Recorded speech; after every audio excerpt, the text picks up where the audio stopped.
Gather round the flickering candlelight and prepare to cross the veil. Each week on the Boocifer Séance, your ghostly guides, Mrs. and Mr. Boost, summon a chilling new tale from the other side. From haunted mansions and cursed forests to restless spirits with unfinished business, this spectral duo dives deep into spine-tingling ghost stories that will haunt your dreams. Whether it's a forgotten legend or a real-life haunting, no story is too eerie for the booze to conjure. So light a candle, clutch your blanket tight, and dare to join the seance, because once you listen, something might just follow you home.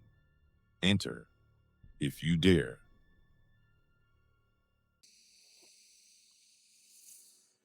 Hello, hello, hello, hello. We're back. We are. Oh man. Oh man. Did you guys miss us? You know they missed us. Oh, of course. Of course. They missed the double audio. They missed funny banter. Crappy editing. It's all there. It's all there. It's all there. The amateur podcasting is what you'd call it, I guess. Oh, all right, Mr. Boo. Let's Yeah, so welcome back. It's been a minute.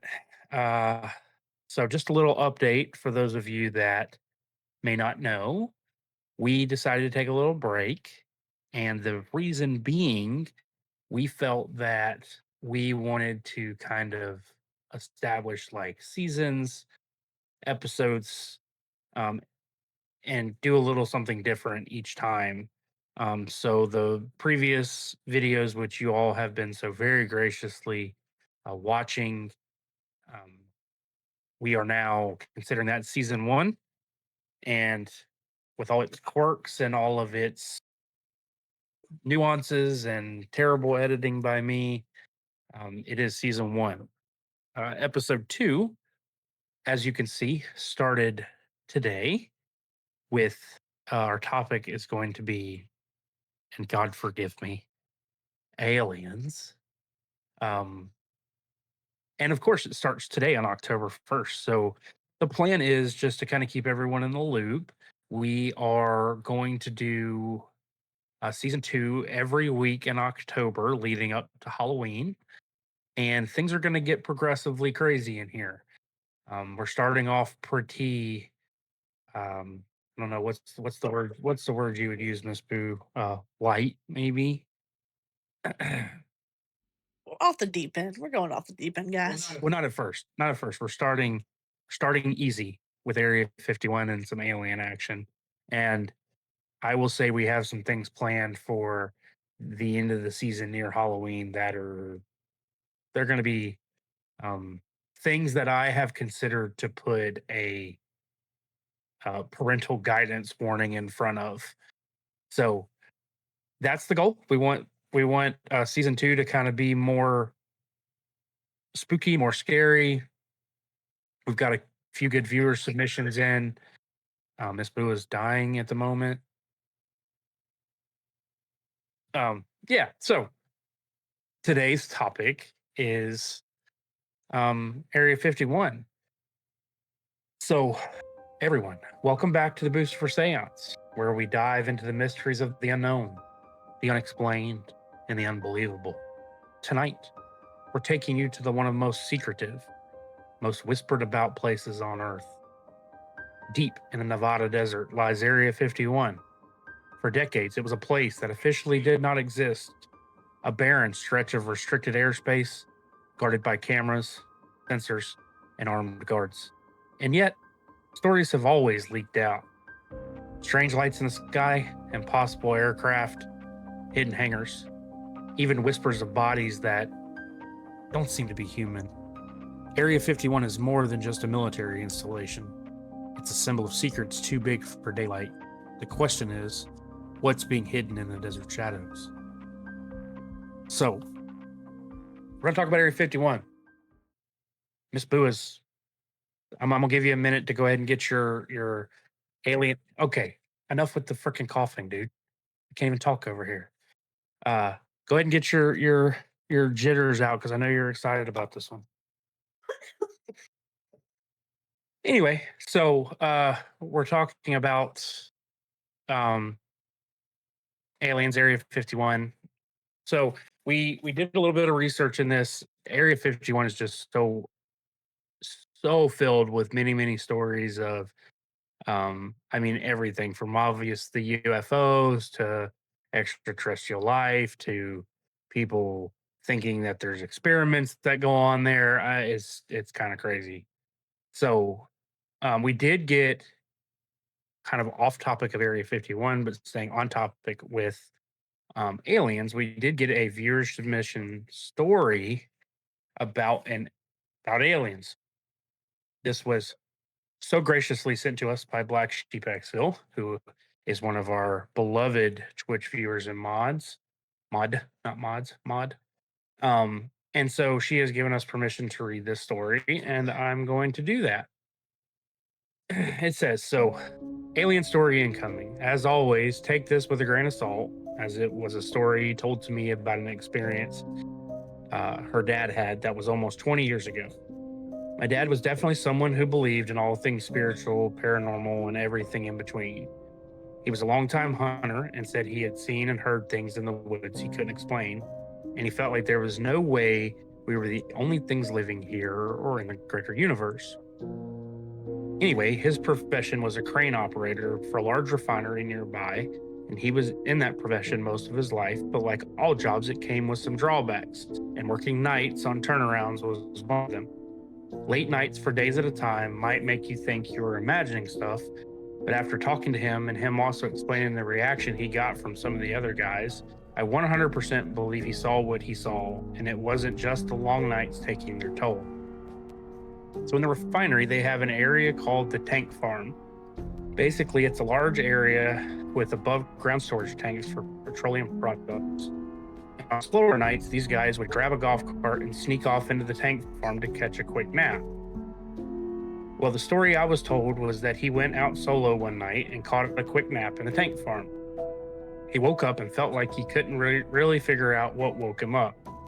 So he listened to the radio to see if someone called for him again. Nothing. So he sort of shrugs it off and stretched his legs out in the golf cart, getting ready to settle back in.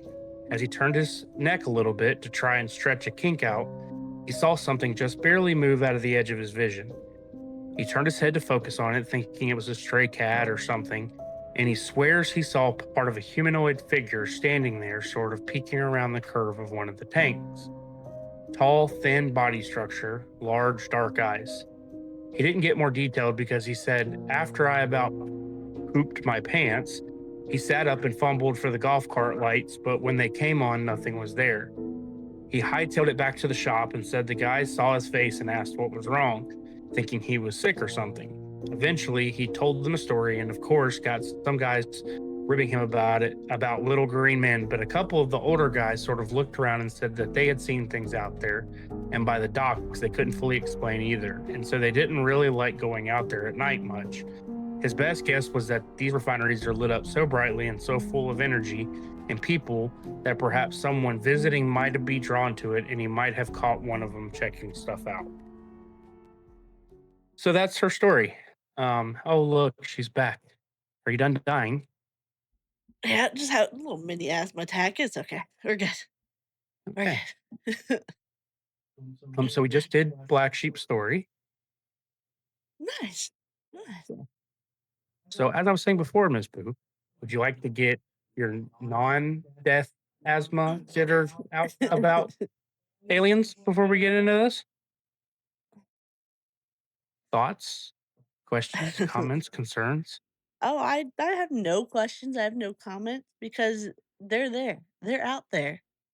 We're not the only things, and j- this will further lead you to believe we are not the only things. So you're telling me that just because the US government says that this shit's there or doesn't say that it's there, now we all of a sudden all have to believe in aliens. Believe what you want. I know they're out there. Uh, all right. So Yeah. So we're gonna go through. I've got a brief synopsis here of Area 51, and we're gonna talk about some key talking points after that. Again, this is kind of a tough one because there's a lot of stuff out there about Area 51. And genuinely, I don't think anyone really knows what goes on there besides the people that work there. And the the thing to remember about Area 51 is there's there's been speculation, there's been, whistleblowers, but I mean, everything that's a secret has a whistleblower, and there's still no way to tell who's right, who's wrong. And this is just one of those things I feel like the story will be ever evolving. With new generations comes new stories, new theories, and I just feel like Area 51 is one of those things that we probably never really will know the truth. But there are some factual evidence that events have occurred and no one can really explain what they are. But so I'm gonna start with my uh Area 51 background story. Excuse me. Deep in the Nevada desert, surrounded by barren mountains and endless sands, there is a place where really itself seems to bend. A place so secretive that for decades, the government refused to admit it even existed. Locals call it Dreamland. To the world, it's known as Area 51. The base sits behind miles of restricted airspace, guarded by sensors buried in the sand, motion detectors hidden in the brush, and silent patrols that watch from the hills. Those who wander too close report the feeling of being observed or watched. And if you cross the invisible line, unmarked black trucks appear as if from nowhere, shadowing you until you flee. Strange lights are said to dance in the night sky above the desert, bright, erratic movements far too quick for any known aircraft. Some witnesses swear they've seen glowing discs rise silently from the mountains, hover, and vanish in the blink of an eye. Others tell of triangular craft, massive and silent, blocking out the stars as they glide overhead. Whispers of hidden hangars carved deep into the desert floor tell of wreckage stored far from prying eyes. Wreckage not of this earth. The most persistent legends claim that within the labyrinth of tunnels and chambers lies the Roswell craft and the bodies of beings who did not come from here. And then there are the stories no one wants to believe. The human experimentation takes place in the desert shadows. Test pilots who never came back. Radio operators who picked up voices in languages no human has ever spoken. And employees bound by silence who later told of rooms filled with impossible technology, machines that seemed to be alive, humming as though they were breathing. Officially, Area 51 is a testing ground for experimental aircraft, but when night falls and the desert wind howls across Groom Lake, the stories that surface are anything but ordinary. What is buried beneath the Nevada desert? Is it cutting edge technology? Or is it the greatest cover up in human history? One thing is certain: Area 51 is not just any ordinary military base, it is a door, and doors are meant to lead somewhere. The question is, what's on the other side? So, this is your show, girlfriend. Take it away. Prove me wrong. Oh, I'm listening. all right, all right, all right, all right. Um, all right. So it all began during the Cold War in the 1950s. The government needed a place to test, to test spy their spy planes far from the prying eyes. So they chose a lake bed in Nevada, known as Groom Lake. Um, uh, yeah, and that's where they built Area 51. That's where they tested aircraft like the U-2 spy plane and the SR-71 Blackbird. Um, and those both look like they were advanced far beyond their time. They looked like science fiction. Around 1942, in Roswell, New Mexico, a supposed UFO, sorry, UFO crashed, sending shockwaves. It was said to be a weather balloon, unofficially. Some say the wreckage and the bodies were shipped straight to Area 51, and then that's where the legend of J-Rod comes into play. Um, he's a green alien, or what? Not green, gray alien, kept at Area 51. He got the nickname J-Rod because of the way he tried to write his signature, kind of allegedly resembled J-Rod. He was described to be a small, frail, with large black eyes, radiant. Um, yeah, he looked like a freaking alien. Okay. Um, some claimed he came from the Roswell crash in 1942 and survived long enough to interact with the scientists. Others say he wasn't from Roswell, but a time traveling human from thousands of years in the future. um, According to this theory, J-Rod was here to share his genetic and technologically savvy brain knowledge with people.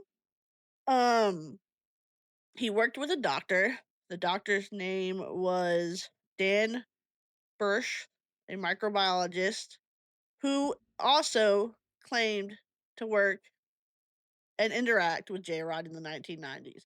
So, I mean, now I guess we can say that was 30 years ago, but like, come on, guys, 1990s wasn't that far. Wasn't that far. That was the late 1900s. You said late 1900s? It was the late 1900s. That's what they're calling it now for those of us that were born in the 90s. They're called the new generations are calling that the late 1900s. Oh gosh. Oh, yeah. All right. All right. At that point, we're aliens. Um, Allegedly, J Rod. You want to say J Rock? And if you Trailer Park Boy love enjoyers.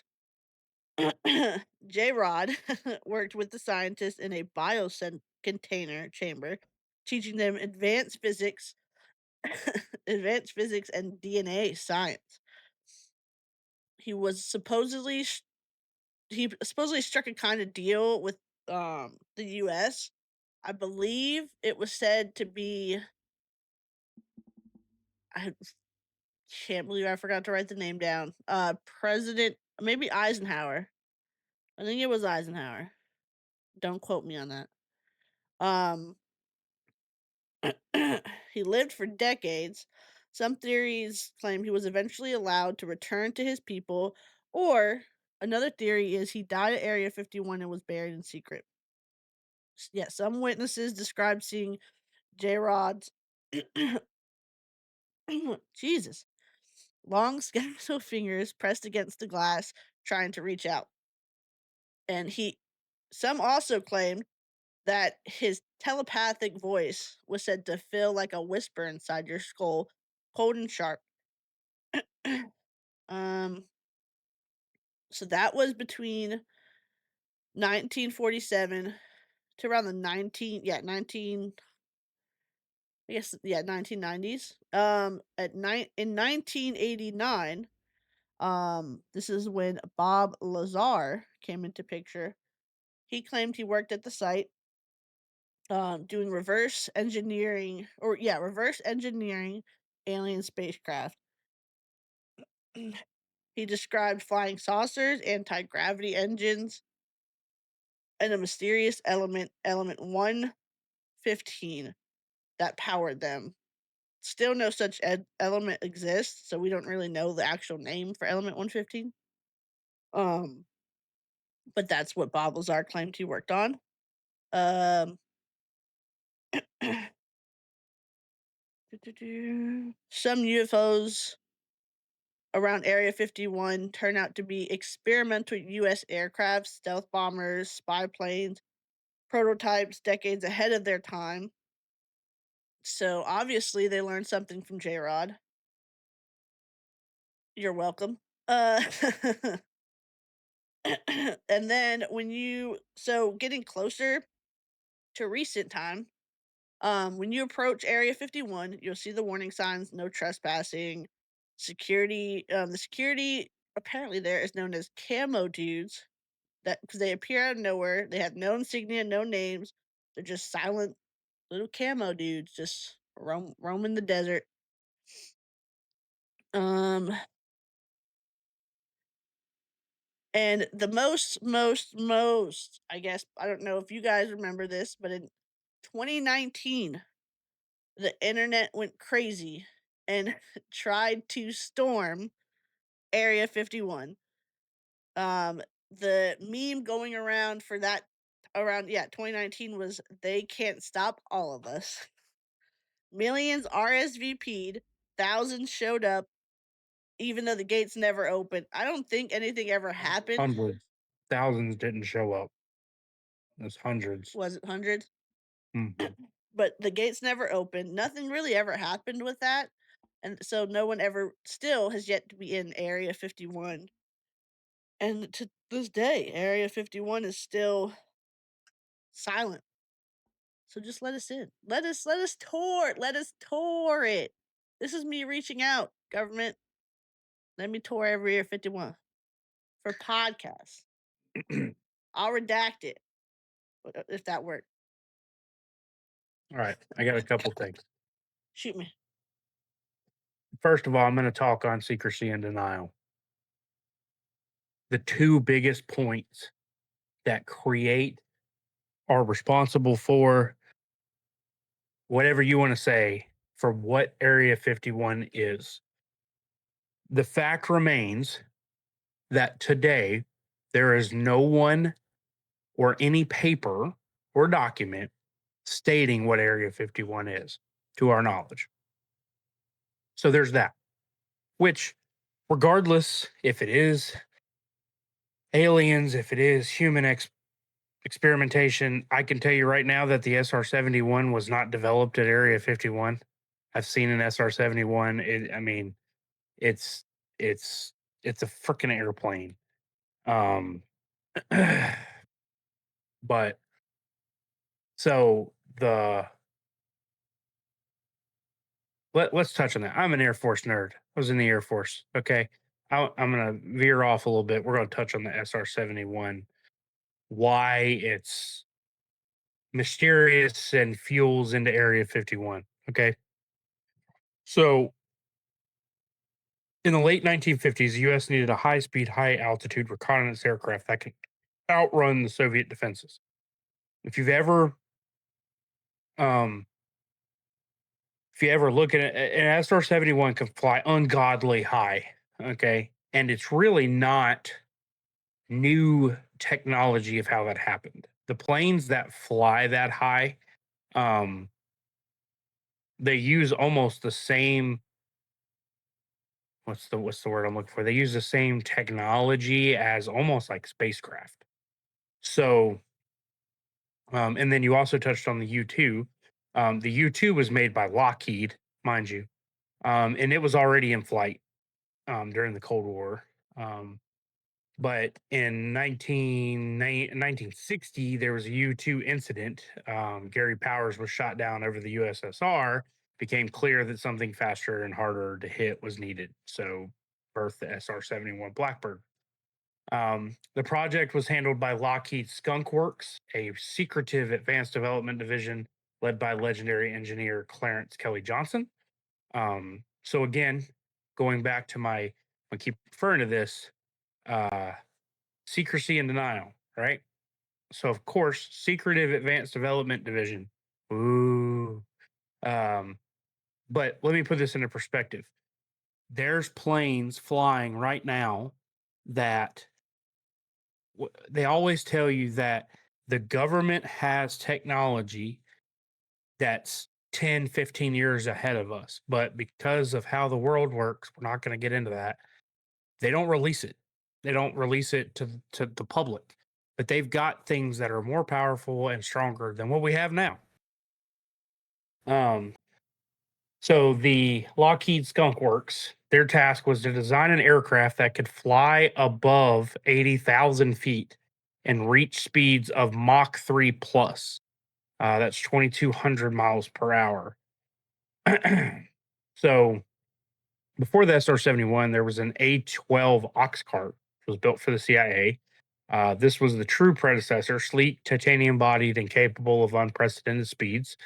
The A-12 first flew in 1962, paving the way for the SR 71.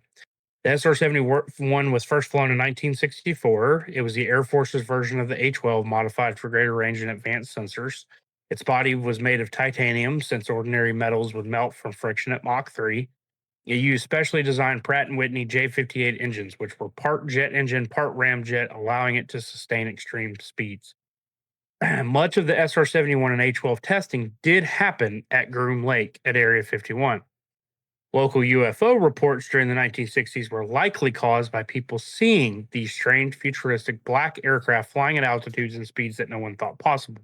So imagine during the 1960s, you saw the picture there of the Blackbird, the SR 71, something that the world had never seen before. It's flying around Area 51, around Groom Lake, and people are seeing this thing.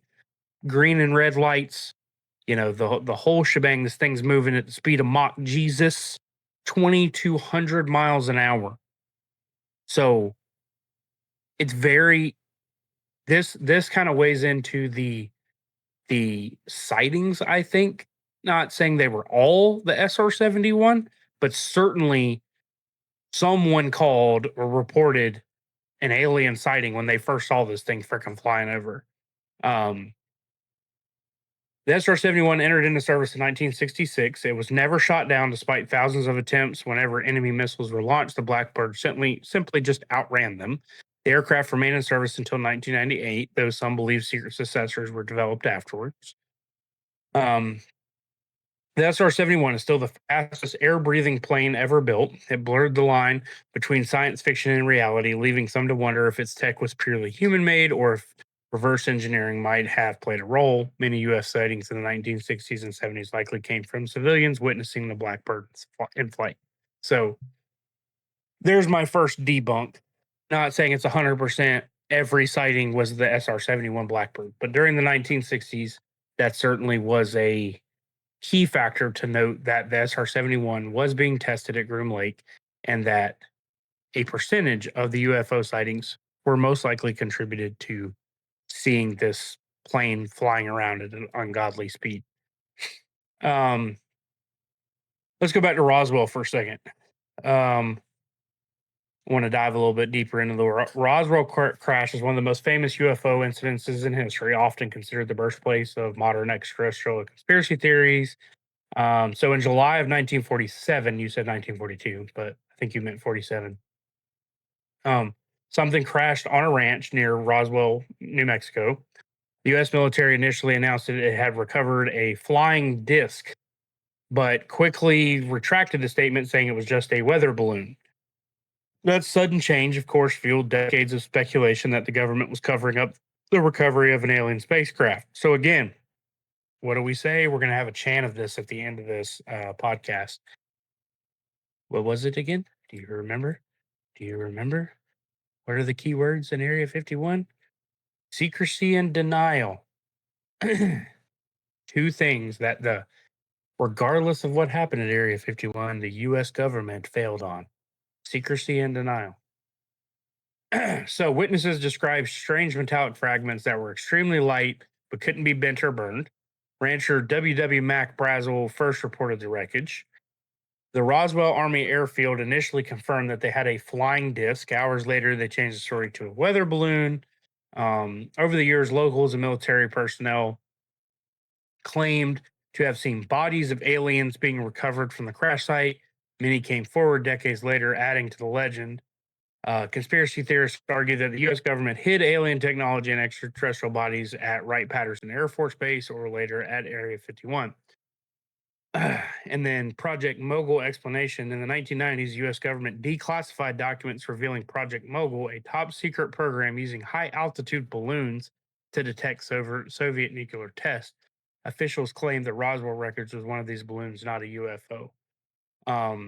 So again, denial and speculation here, secrecy, but they're claiming that and I don't know if you can find a picture of the what are they called? Mogul, MOGUL Project Mogul, um, GUL. Um, yeah, so that first picture there is kind of an interesting one from the array. It has like a array of silver discs, not discs, silver trapezoids that are stand by. No, if you go, what'd you search? Project Mogul. No, don't search the balloon. Just search Project Mogul.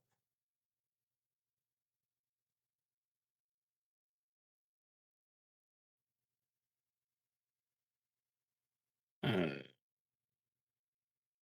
I don't know. My results are different than yours. Anyway, um, they had the weather balloon at the top, but they had these like trapezoidal shapes that flew along in an array underneath it. And I feel like if I mean, they said, I know the government originally said disc. I don't see really any disc involved with this project. Um, but I don't know. I still think there's a lot of speculation um, as to what they recovered. What you think that's a real picture? 100%. Okay. This UFO. So that's the Roswell connection. Um, the strange lights, unexplained movements. I really think that the sightings, the UFO sightings, I mean, are probably, if I had to give an explanation, I can't get off the fact that they probably saw the SR-71 at night. I mean, this thing is moving at ungodly speeds. They're probably testing it, or they were testing it, so they're probably cutting lights on and off, doing different things, running dark missions, running light missions. I mean, there's so much that goes on with that I believe that they probably were seeing aircraft tests. And to assume that the US government during the 1960s could not come out with technology to put an aircraft at um 80,000 feet in the sky, you know, I mean, we landed on the moon in July 16th, 1969. So very shortly after the SR-71 was developed. So obviously we had the technology, unless we're going to go down the whole rampart of the moon landing was a conspiracy and they filmed it in Hollywood. Buzz Aldrin was an Eagle Scout, I believe what he said. So all right. Next thing I got, whistleblowers and Bob, what'd you say his name is? Lazar? How you say that? You're gonna skip over our homie J Rod? He What? comes before Lazar. I'm going, what? Yes, Bob. I don't even know what to tell you about J Rod. I feel like J Rod's something that some dude eating pizza in his basement made up. J Rod. I don't know. Shout out to homie J Rod. Yeah. Uh-huh. Yeah, that looks totally legit. Yeah. I mean, we can talk about J Rod if you want. So the J Rod was, of course, like you said, the nickname given to an extraterrestrial being supposedly kept at a secret facility connected to Area 51, often said to be S4. So S4 is also where Bob Lazar worked. The story mainly comes from Dr. Dan Barish, a microbiologist who claimed to have worked at S4 in the 90s. According to him, J Rod was a biological entity from a distant star system, part of a species of grays. So again, trailer park references. This makes me think of Bubbles talking about how Jacob is an alien. So the origin said to be from the Zeta Reticuli system, the star system tied to the famous Betty and Barney Hill abduction case. Some versions say J Rod wasn't even from another world, but from a future timeline of humanity, a time traveler who evolved into an alien. Pause for bullshit. Not even for effect. I'm pausing for bullshit. A a evolved a hmm. Sorry, I'm letting my speculation leak out. J Rod was described as a typical gray alien. I love the word typical. Like, just any other alien, bro. He's gray, you know, whatever. I associate aliens with green, but that's just me. Small body, enlarged head, thin frame, large black eyes. This reminds me of something. We lost internet, didn't we?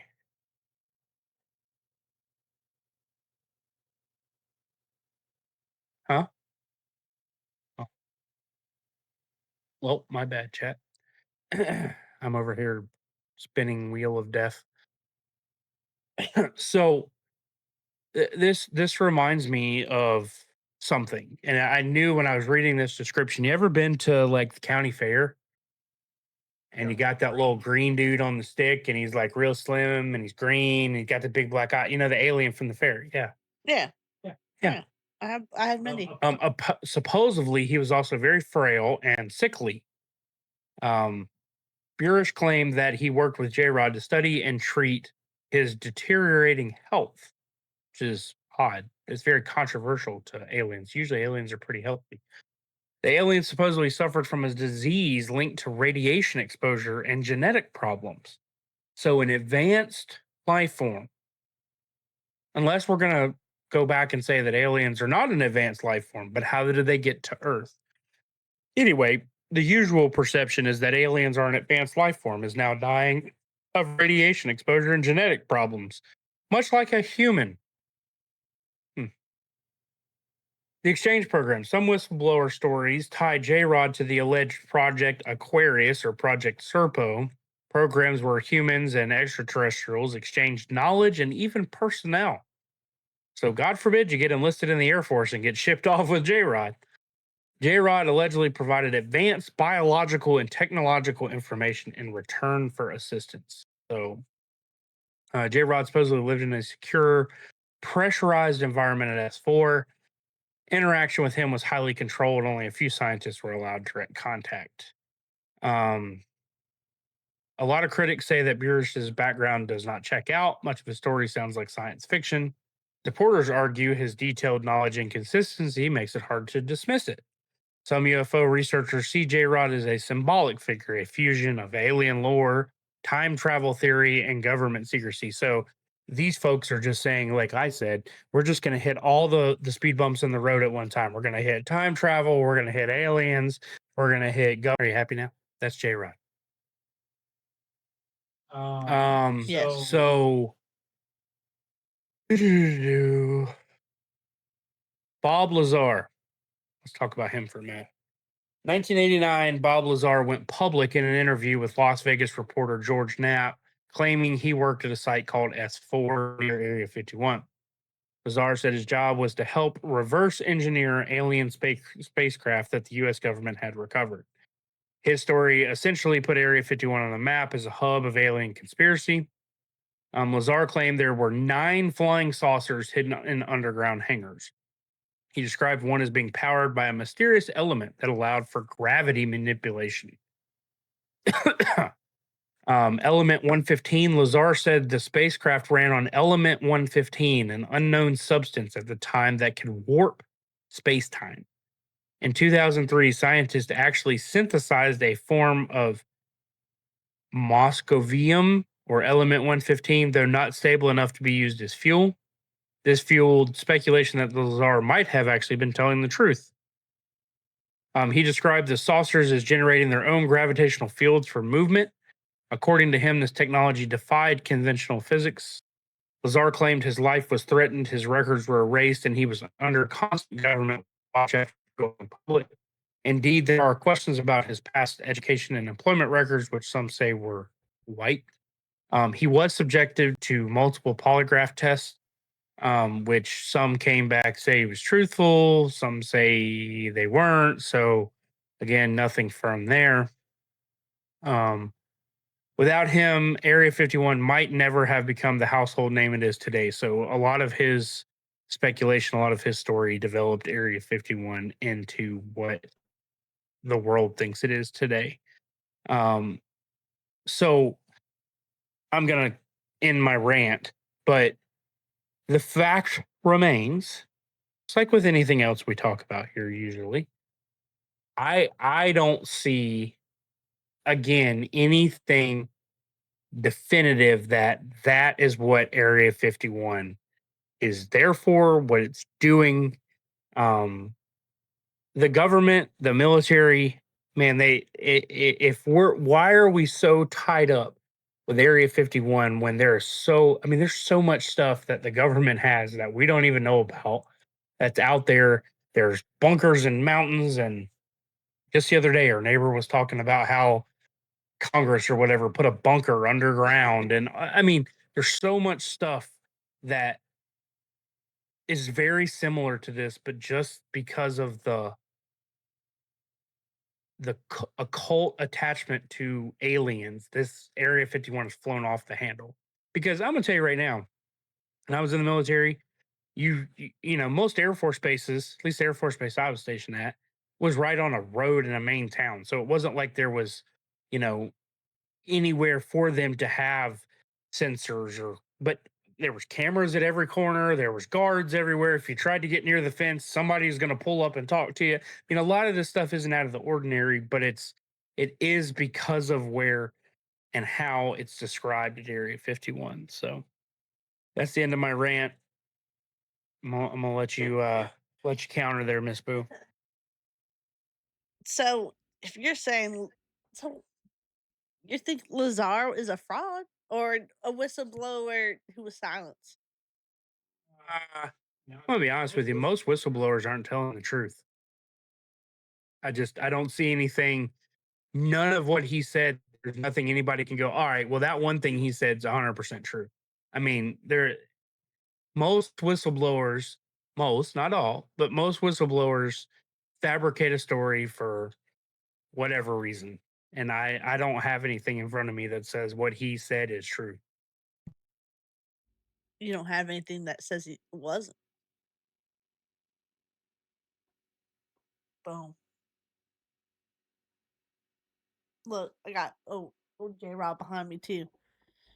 See, we just let us into Area 51.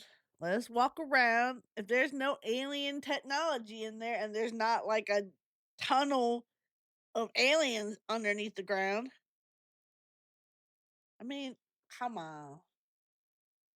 Come on. All right. Well, so anyway, um, yeah. So what do you believe?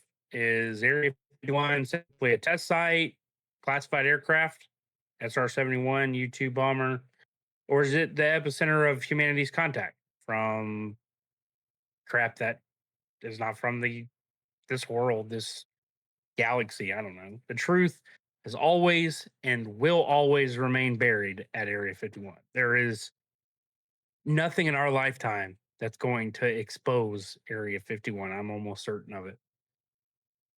But I will tell you one thing, the legends at Area 51 aren't going anywhere. If anything, they're getting bigger. There's going to be more of them. And until we know something about Area 51, we see inside of Area 51, it's just going to be continue to live up to being the most mysterious place on Earth. It is what it is. There's continue to be Men in Black movies based on Yep. Area 51. So that's all I got. That's all I have too. I don't have much. That it's stories like that. Like I love aliens. I love them.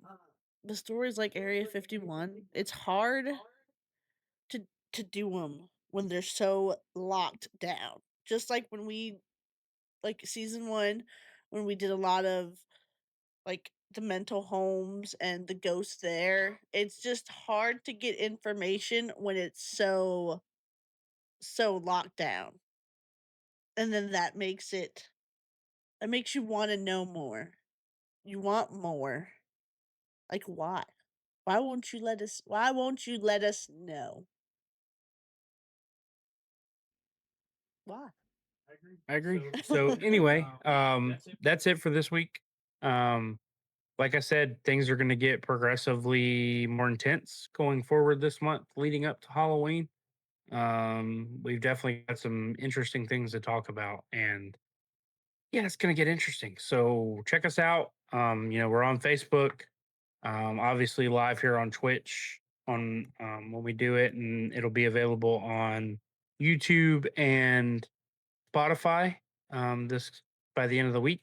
And then yeah, so check us out. Send us your user submissions, Facebook, Discord, email. It's all on there. Send it to Patreon. us.